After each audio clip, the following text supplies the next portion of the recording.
Salut les hobbyistes, je suis John de Games of War Studio et aujourd'hui on va parler un petit peu news, on va faire une petite revue des figurines périminiatures disponibles grâce à Légion Distribution en France et de saga, mais pas n'importe quel, le petit nouveau qui arrive, l'âge de la chevalerie.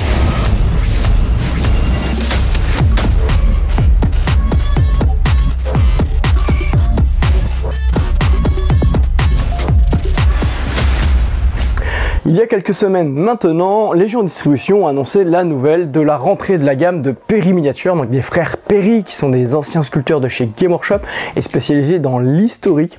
Et je vais donc vous faire une petite revue de ces trois boîtes qui m'ont été envoyées par mon partenaire Figurines et Hobby. Figurines qu'on pourra jouer notamment dans le petit nouveau supplément de Studio Tomahawk, Saga l'âge de la chevalerie qui devait arriver en fin d'année, qui est reporté en début d'année 2025. Si vous voulez soutenir la chaîne, n'hésitez pas à aller faire un tour dans les liens dans la description et d'utiliser le code Games of War sur Figurines Hobby pour nous soutenir. On touchera 5% du montant de votre commande, un soutien très utile pour vous faire ce type de revue notamment. Et donc je disais, nous avons eu trois boîtes. La boîte Agincourt French Army 1415-429. Ensuite la même boîte mais du côté anglais, Agincourt Mounted Knight 1415-1429, 12 chevaliers. Alors j'ai oublié de préciser que dans celle-ci il y en a 42 figurines. Et dans celle-ci c'est l'infanterie anglaise, English Army 1415-1429, 36 figurines, toujours donc de la marque Perry Miniature.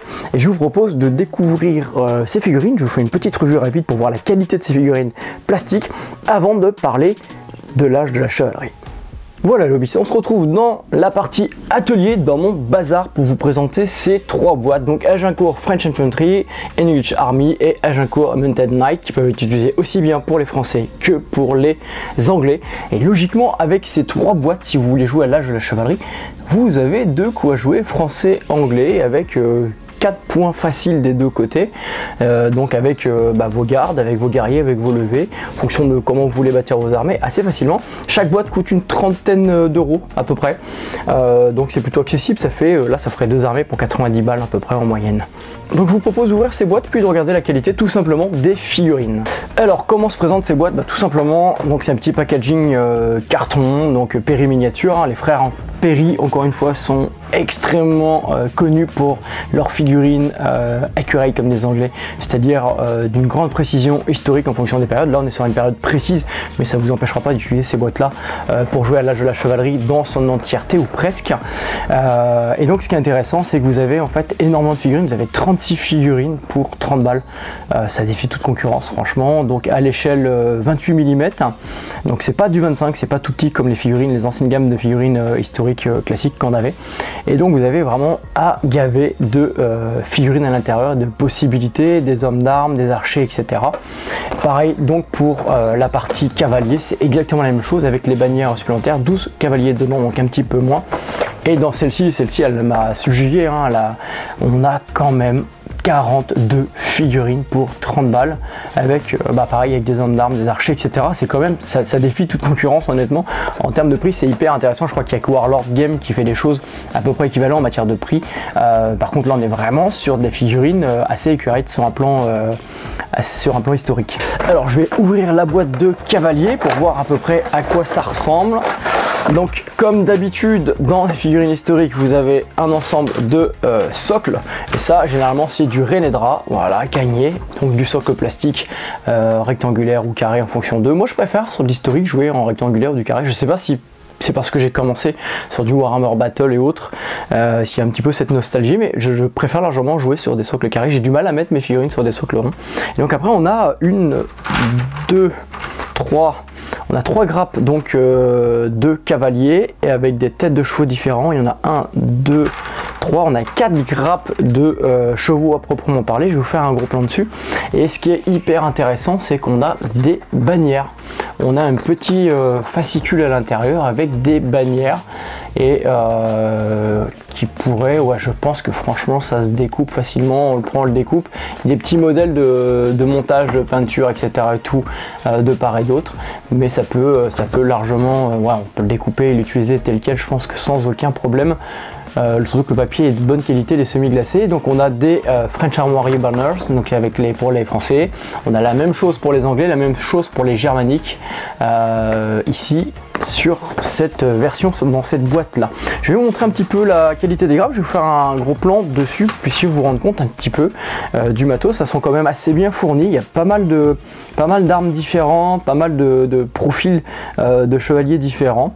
Après c'est exactement les mêmes grappes, ouais c'est ça, c'est exactement les mêmes grappes. Donc en fait c'est 3 grappes identiques pour les chevaliers et 4 grappes de chevaux identiques. Je vais vous montrer ça en gros plan.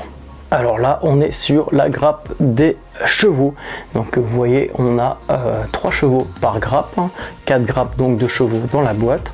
Les détails sont sympas, c'est pas non plus ultra détaillé, mais c'est sympa. C'est plutôt du bon plastique comme vous pouvez le voir, c'est pas un plastique cheap, c'est du plastique classique comme on peut trouver chez Games. Les chevaux sont quand même assez bien tankés, hein. Là du coup on voit qu'ils sont quand même assez costauds, on est vraiment sur du 28 mm. Et là vous avez la grappe de chevalier, donc de cavalier, et vous avez tous les détails, vous avez des têtes différentes, vous avez toutes les armes, quand même pas mal de matos sur une grappe, et donc vous avez 3 fois cette grappe là. Le plastique est franchement propre, bon c'est de la bonne qualité, fabriqué en Angleterre par Renedra. Donc Renedra sont connus depuis des années pour la qualité d'impression plastique, la qualité de moulage plastique qu'ils ont. Franchement il n'y a rien à dire. La gravure n'est pas très profonde, donc ça nécessite quand même d'avoir un petit coup de pinceau pour pouvoir mettre ça en valeur et de pas surcharger avec la peinture pour pas perdre de détails, mais ça reste franchement de la très bonne qualité. Et surtout en plus que ce qui est intéressant c'est vraiment la quantité en fait de fourniture, d'éléments que vous avez, d'équipement sur la grappe qui vous permet de personnaliser vos figurines et même potentiellement d'en convertir d'autres et d'avoir une grande quantité, par exemple de mixer. Par exemple je vois certaines épées hautes, de mixer avec des hommes d'armes, etc. Bref il y a des trucs sympas à faire avec cette grappe là. Là encore une fois c'est super sympa parce que pour une trentaine d'euros ben, vous avez 12 cavaliers, vous séparez 6 chacun, ça vous fait une garde montée, donc 4 figurines de garde, 4 et 4, 8, puis ça vous laisse 4 figurines en rap pour faire la conversion, faire un seigneur, etc. et tout. Bref, c'est plutôt cool. On va ouvrir à présent les 2 autres boîtes et les comparer. Donc ici des anglais, ici des français. Honnêtement, je pense qu'on peut mixer assez facilement. Il n'y a pas de grosses, à part quelques particularités sur les têtes et les arcs ou les arbalètes en l'occurrence là pour les français.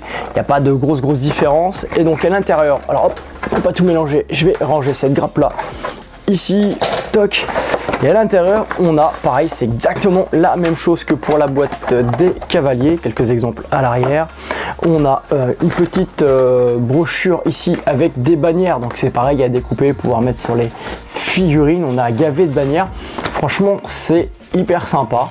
J'aurais adoré que ce soit en autocollant ou voilà, bref, mais bon ça se bouine sans aucun problème, hein. C'est vraiment un petit, c'est de la wishlist de capricieux, mais ça c'est plutôt sympa d'avoir toutes ces références là directement sur les types d'uniformes entre guillemets qu'on pouvait trouver à l'époque. Alors petite astuce, si vous êtes anglophone, vous prenez en fait votre téléphone portable, vous faites une photo avec Google, vous allez sur Google, il y a une petite icône, c'est Lens, L-E-N-S, vous prenez en fait la page en photo et vous traduisez, après vous cliquez sur traduire, donc de l'anglais au français, ça va vous traduire tout ce qui est dessus. Si vous êtes allergique à l'anglais, vous ne parlez pas l'anglais, ça va vous permettre de comprendre un petit peu ce qui est écrit. Alors c'est la traduction par IA, c'est pas parfait, mais au moins ça vous permet d'avoir une petite base et une petite compréhension de ce qui est écrit sur ces petits fascicules qui sont uniquement en anglais bien évidemment. Et donc au niveau des grappes on a voilà, là on a cette grappe là qui a été découpée, donc on a une grappe, 2 grappes, 3 grappes, 4, 5, 6, 7 au final, donc on a 7 grappes de personnes et donc du coup il y en avait combien dedans? 42 fantassins avec différents types d'armes. Les socles Renedra classiques, mais alors là pour le coup va vous en manquer, puisque si vous voulez monter vos figurines de troupes pour saga dessus, ça sera pas la bonne taille, donc là il va falloir pourvoir au socle à côté. Je vais vous faire un gros plan là-dessus. Voilà donc la grappe en question, et donc là vous avez 1, 2, 3, 4, 5, 6 figurines, donc 12 figurines sur cette grappe double. Vous avez pas mal de petites pièces, vous avez vu, hein, pour pouvoir convertir des arbalètes françaises, etc. C'est plutôt intéressant, franchement c'est intéressant. Il y a encore une fois, il y a beaucoup de pièces qui permettent de faire des conversions, et vous avez beaucoup de radios pour pouvoir faire d'autres choses avec. Donc 42 figurines pour 30 balles. Franchement, c'est du plastique aussi, donc c'est hyper facile à travailler. Je pense que là, c'est vraiment imbattable en termes de prix, de rapport qualité-prix. Je vais ouvrir les onglets, ça va être la même chose, il y en a un petit peu moins. Il y en a 36 dedans. Alors pourquoi 42 pour les Français, pas 42 pour les Anglais, je sais pas. Donc pareil, hein, même type de packaging, même type de socle. Donc là, faudra pourvoir au socle si vous voulez monter vos figurines pour Saga. Et pareil, le petit fascicule qui va bien avec les différentes bannières dessus. Ça, c'est vraiment top. C'est vraiment top. Je n'avais jamais eu des figurines de Perry Miniature, jamais. Alors, je dis jamais.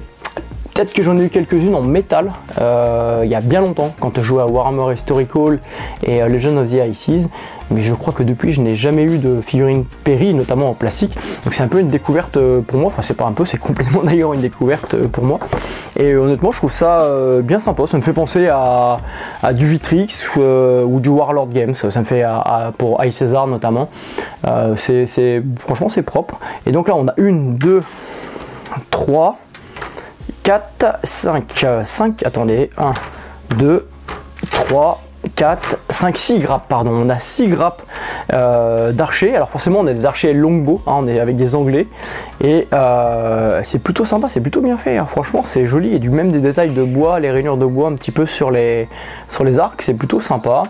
Les lignes de moulage, bon bah comme toutes les figurines plastiques, il y en a quelques-unes, je vais vous faire un gros plan là-dessus.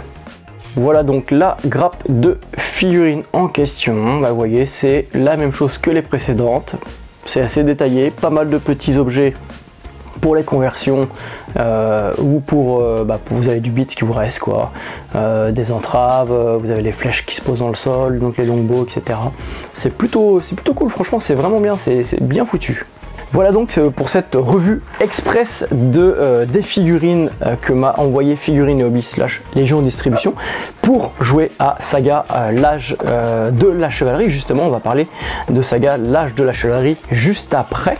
Je trouve que c'est plutôt vraiment des bonnes boîtes. Alors après comme je disais, les frères Perry sont connus pour faire des figurines dites accurate en anglais, c'est-à-dire précises sur un plan historique, sur les petits détails etc.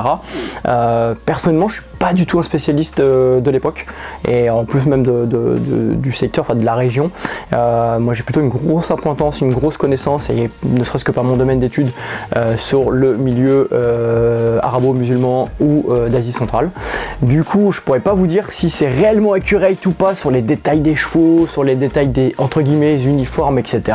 Peut-être qu'il y a des spécialistes qui maîtriseront mieux le sujet que moi, pourront le mettre dans les commentaires. D'ailleurs ça serait intéressant de savoir ce qu'ils en pensent, s'ils ont eu ces figurines, s'ils ont pu avoir ces figurines dans les mains. À présent je vous propose d'aller parler un petit peu de l'âge de la chevalerie, ce nouveau supplément de Saga. Alors donc on va parler maintenant de l'âge de la chevalerie, on va parler de ce que je peux vous en dire et vous montrer pour le moment, c'est plutôt du teaser, j'étais autorisé à en parler mais de manière succincte, en attendant donc tout simplement l'expédition, la livraison et de pouvoir vous faire un rapport de bataille sur la chaîne qui arrive bientôt. Les figurines vont être assez rapidement donc en préparation, et dès le début de la sortie vous aurez un rapport de bataille opposant des Français à des Anglais. C'est ce qu'on a opté avec le camarade pour pouvoir mettre en scène ce nouveau supplément. Et donc comme je vous le disais, j'ai eu l'occasion, enfin j'ai eu la chance plutôt d'avoir ce supplément en avance et de pouvoir commencer à l'étudier un petit peu, et je vais vous en parler rapidement. Alors la première question qu'on m'a posée quand j'ai parlé de l'âge de la chevalerie ici au Centre Bille parmi les joueurs, notamment les joueurs de Saga, c'était est-ce que ça fait pas doublon avec l'âge des croisades, donc c'est-à-dire avec celui-ci en fait, ce supplément là, et il s'avère que non. Pourquoi? Parce qu'en fait on n'est pas du tout, l'âge de la chevalerie suit en fait l'âge des croisades, même si techniquement il y aurait des petites interpénétrations temporelles entre les deux par rapport au conflit, aux dates et même aux certains types d'équipements etc. C'est pas du tout en fait l'âge des croisades, on est vraiment sur un supplément qui cible une époque précise. Et d'ailleurs très rapidement je vous donne le sommaire. Guerre épée à la fin du Moyen-Âge, Moyen-Âge. Il y a une petite partie dans ce livre-là donc d'histoire, comment utiliser ce supplément, nouveaux équipements. Il existe des nouveaux équipements dans ce supplément, on va en parler. Vous avez des Anglais, vous avez des Français, vous avez des écorcheurs, c'est une sorte de mercenaires, des Bourguignons, des Écossais, des Flamands, des Bretons, des Castillans, des Suisses, des Allemands, des Hussites, des Condottières. Ensuite, on va vous parler de la guerre des Roses. Il y aura des spécialistes, il y aura les légendes de la chevalerie. Voilà un peu le contenu de cet ouvrage. Donc on commence en 1337. Et vous voyez déjà là, on est presque sur la fin des croisades en fait. On est à la énième croisade à ce moment-là. Et là, on est vraiment sur guerre épée à la fin du Moyen-Âge. Donc en fait, grosso modo, 1337, début de la guerre de 100 ans. Ensuite, 1341-1364, guerre de succession de Bretagne. 1351-1369, guerre de succession de Castille. 1360, traité de Bretigny. 1379-1386, essor de la Confédération suisse. 1380, mort de Charles V. 1420, pardon, Henri V devient régent du Royaume de France. 1420-1434, révolte hussite. Et ensuite, on continue, 1423-1454, guerre de Lombardie, l'Italie divisée. 1435, réconciliation avec la Bourgogne. 1451-1453, fin de la guerre de 100 ans. Et là, on arrive bientôt à la fin de ce que couvre cet ouvrage. On va un petit peu plus loin même. Donc ensuite on a 1453-1485, guerre des deux roses, 1469, unification de l'Espagne, 1475, guerre de Bourgogne, 1476-1477, les cantons victorieux, et 1477-1482, guerre de succession de Bourgogne. Voilà grosso modo avec cet ouvrage ce que vous pouvez couvrir.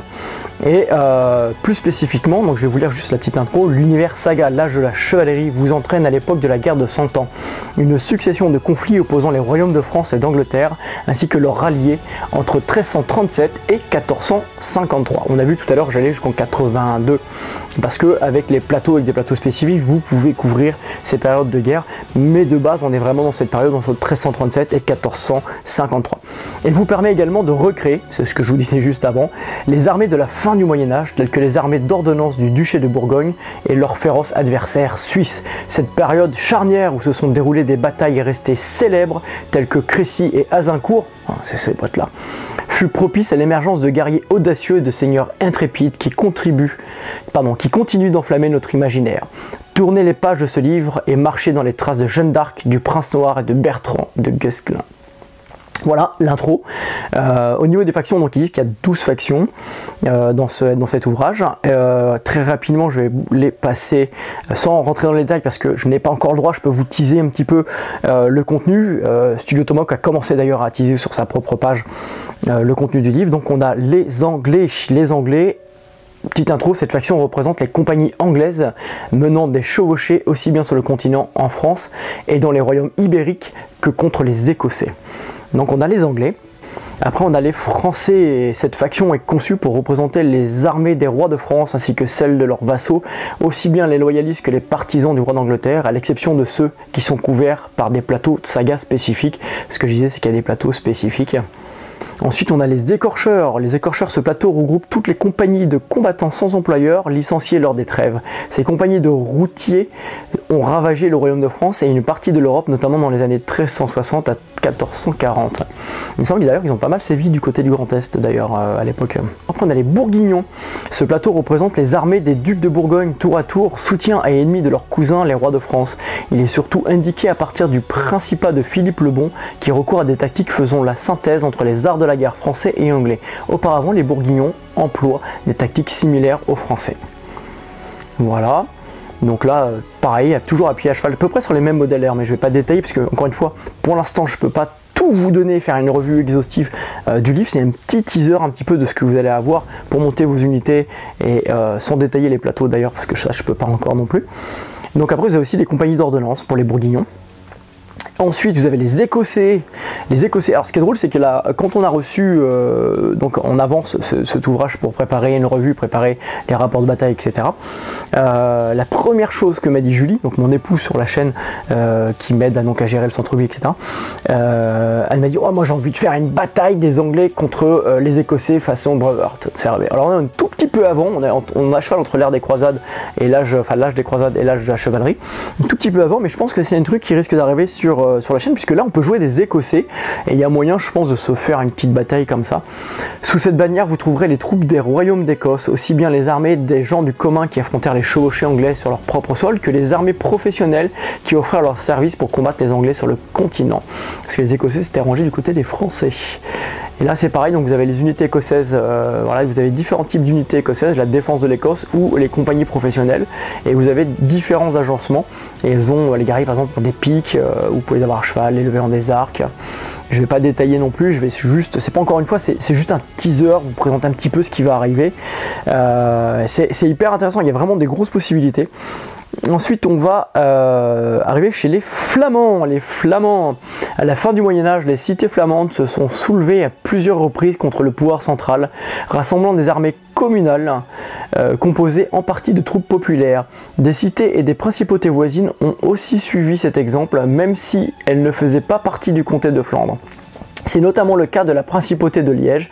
Vous pouvez également utiliser ce plateau pour représenter une compagnie de levée par le comte de Flandre ou par le duc de Bourgogne dans ces principautés flamandes.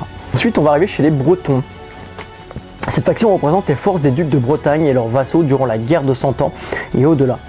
Pendant la guerre de succession de Bretagne, ce plateau est plus destiné aux partisans, oula, c'est dur de lire avec les yeux, montfortistes, tandis que le soutien du duc de Blois peuvent aussi être représentés par ce plateau que par le plateau français. Ça donne des alternatives et c'est ça qui est sympa. Et c'est pareil, hein, donc au niveau des différents types de troupes, hein, c'est assez classique, hein, c'est à pied ou à cheval, à pied ou à cheval, à pied ou à cheval, et avec des arcs classiques, on est un peu sur le modèle français aussi. Ensuite, vous avez les Castillans, et donc vous avez les royaumes chrétiens de la péninsule ibérique qui s'efforcent de consolider leur pouvoir, de défendre leurs frontières, quitte à entrer en conflit avec les royaumes voisins pour des querelles territoriales ou successoriales. Ils participent indirectement à la guerre de 100 ans à travers les alliances nouées avec le royaume de France ou d'Angleterre. Les Suisses, cette faction met en avant les forces des cantons suisses et leur confédération à la puissance croissante. Bien qu'isolés dans les montagnes, les Suisses ont affronté au cours de la fin du Moyen-Âge les Autrichiens, les Écorcheurs et les Bourguignons. La gloire dont ils sont auréolés à la suite des guerres de Bourgogne en fait les mercenaires les plus recherchés d'Europe pendant les 2 dernières décennies du XVe siècle. Et aura qui persiste pendant la majorité du siècle suivant. La garde suisse, hein. Alors les Suisses sont plutôt limités, parce que du coup ils ont un seigneur, et puis ils ont des gardes et des levées, mais ils n'ont pas de guerriers là dans la liste. Donc c'est que de l'élite. Ensuite on a les Allemands. Sous cette bannière vous pourrez rejouer les armées issues du vaste empire allemand, et notamment celle de la maison de Habsbourg, duc d'Autriche. Voilà, eux ils sont plutôt bien gratinés au niveau équipement, au niveau troupes, ils ont quand même des trucs assez costauds. Ensuite on a les Hussites, fervents défenseurs des thèses réformistes de Jan Hus. Les Hussites ont fait trembler le Saint-Empire pendant 2 décennies. Malgré une armée hétérogène composée en partie d'éléments populaires, ils ont mis au point une tactique inédite, se retranchant derrière des lignes de chariots renforcés et pourvus d'équipages armés pour mettre à mal les charges de cavalerie des croisés impériaux. Comme ils étaient un petit peu moins riches que les armées classiques des différents rois, du coup ils ont mis une technique au point avec des chariots, et ça c'est hyper sympa parce que déjà en termes de modélisme c'est un peu nouveau par rapport à tout ce qu'on a pu voir jusqu'à maintenant, et puis ça donne aussi une tactique, un goût particulier à ce jeu, et du coup ils ont cette possibilité d'avoir les chariots hussites. Et voilà, ensuite on va continuer cette revue très rapide. On a les condottières. L'Italie donc c'est condottiere je pense en italien, c'est une langue que je n'ai pas pratiquée à l'école.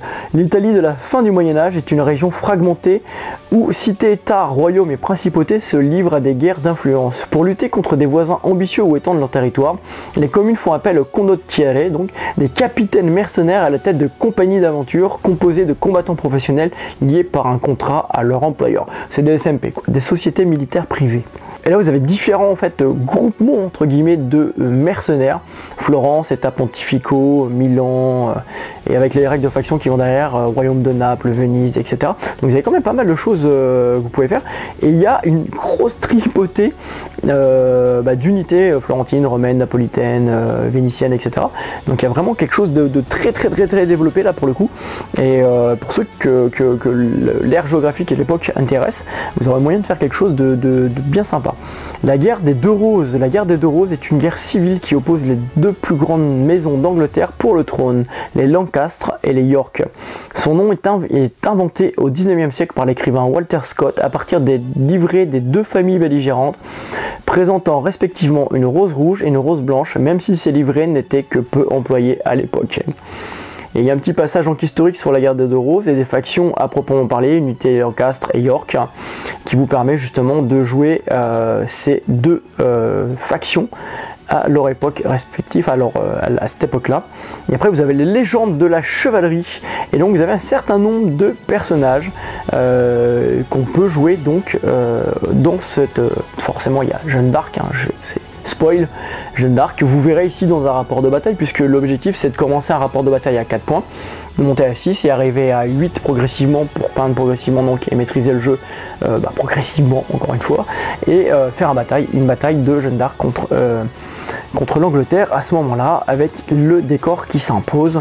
Bref, on est en train de vous préparer tout ça, donc vous avez quand même pas mal de héros de légendes de la chevalerie, et il y a énormément de pages. Alors je vais vous dire tout simplement, sur les légendes de la chevalerie, on va commencer à la page 84, et après ça défile, on continue, ça continue, et on arrive à la page 95, donc vous avez 9 pages de héros de la chevalerie. C'est vrai que c'est bien complet, il y a eu quand même une grosse recherche historique, et pour vous permettre justement de jouer des batailles de légende entre guillemets. Voilà, donc et après ça se termine par une petite page avec des écus, avec les différentes héraldiques des différentes factions, et ça c'est sympa. Voilà donc pour ce petit teaser. Encore une fois c'est un petit teaser, je peux pas vous parler encore des plateaux, je peux pas tout vous montrer, mais ça vous donne un petit ordre d'idée de ce qu'il y a dans ce livre L'Âge de la chevalerie, donc nouveau supplément pour Saga. Honnêtement moi je connaissais pas à l'époque, L'Âge des croisades c'est vraiment un livre, dire c'était le tout dernier à l'époque où j'avais mis en pause Saga, c'est le Croissant et la Croix, c'était le tout dernier supplément que j'avais joué. Donc là maintenant on a de nouveau, grâce à Figurines et Hobby, les gens de distribution, L'Âge des croisades, la toute nouvelle version, et c'est vraiment une époque moi qui me fascinait, et je connaissais pas l'après croisade, et ce que je trouve génial en fait dans le wargame, dans le hobby, c'est que ça peut vous emmener, comme là c'est le cas pour moi, sur des nouveaux sentiers de découverte et de l'enrichissement intellectuel, culturel, et c'était le cas donc pour L'Âge de la chevalerie. J'ai découvert pas mal de trucs historiques très sympas qui m'ont donné en fait tout simplement envie de monter différentes armées. Bon, déjà de jouer Jeanne d'Arc et l'armée française, hein, vive la France. Excusez-moi, je m'emballe un peu, mais pas que, parce que j'ai découvert justement des factions et des petites périodes, des petites batailles historiques hyper sympas qui m'ont donné envie de rejouer et de monter d'autres factions par la suite, et puis pourquoi pas de les montrer sur la chaîne. Et ça c'est vraiment un point hyper intéressant, hyper fort de notre hobby, notamment quand on joue du jeu historique.